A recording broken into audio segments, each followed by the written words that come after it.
The video game industry is set to witness a significant uptick in mergers and acquisitions in 2024, marking the end of a prolonged period of relative stability and, calmness. And that is according to a report released recently by a global tech investment bank called Drakestar. So this trend toward consolidation is poised to further bolster the prominence of gaming giants in the industry. It is no secret, after all, that Xbox has acquired Activision Blizzard King very recently, and it also wasn't very long ago that they acquired Bethesda, another very big cop by Xbox. And so the report that was released by this big investment firm is basically predicting that this trend in video game acquisitions is only going to continue. We've only just begun to see these big mergers and acquisitions take place in the video game industry. So according to this report, apparently during the months of July through September, so July, August, and September, just 3 months, there were 33 mergers and acquisitions that were done that totaled approximately $5 billion. And I'm only assuming that Activision Blizzard is not included in that because, of course, that was $69 billion. And I don't believe that was made official until October. Some notable merger and acquisition deals in the third quarter of 2023 included Yoda Games and In-Play Labs being acquired by some company named Playtika for about $450 million.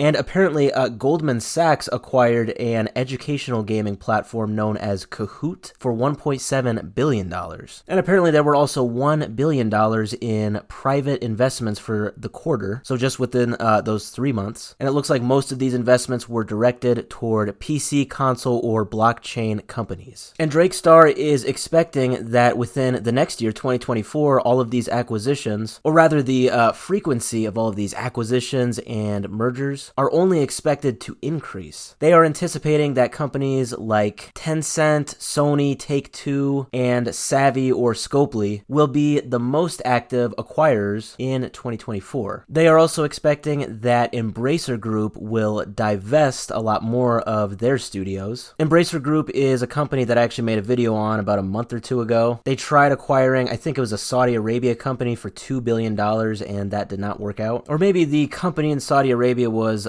trying to acquire them. I can't actually remember how that worked out, but regardless, this report is expecting that they will divest a lot of their companies and basically make them open to being acquired by other big tech giants and big gaming studios. And specifically, Sony is definitely under pressure recently to react to Microsoft's recent huge $69 billion acquisition of Activision. A lot of people are no doubt arguing that this gives Xbox a huge upper hand in the gaming sector. So a lot of people are expecting that Sony, in response to this, will embark on its own series of acquisitions, potentially including high-profile deals that would provide a substantial means to compete with Microsoft's continuously expanding gaming portfolio. It's definitely evident that in the past year, Sony's acquisition activity in the gaming sector has slowed down. Following 5 acquisitions in 2022, Sony only has acquired one game developer in 2023. I believe they are called Firewalk Studios. They are based out of Washington. I'm seeing the biggest rumors right now as far as who Sony would be acquiring soon. And again, these are just rumors, and maybe not even rumors. I would actually maybe call them just predictions. But I'm seeing a lot of predictions that they will be acquiring Square Enix, as well as CD Projekt Red, so they are behind Cyberpunk. Sony, no doubt, has a very positive relationship with Square, but recently Square went on stage with Phil Spencer of Xbox and made it clear that they will have a very good relationship with Xbox going forward, so who knows? Overall, it is kind of crazy to think that,